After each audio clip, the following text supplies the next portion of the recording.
Friends ఈరోజు అయితే పత్తి చేనుకు మందు కొడుతున్నాం. సిజెంటా కంపెనీ సిమ్డాస్. ఇది వచ్చేసి పురుగు మందు మనకి. అలాగే మ్యాక్స్,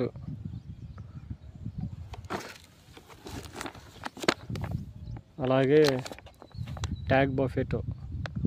దీంట్లో వచ్చేసి మనకి బ్రూఫెజిన్ 50%, ఎస్పెట్ 35% ఉంటుంది. ఇది వచ్చేసి పచ్చదోమకి, తెల్లదోమకి.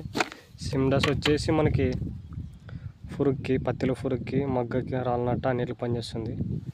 ఇది మ్యాక్స్ వచ్చేసి మనకి న్యూట్రియన్స్.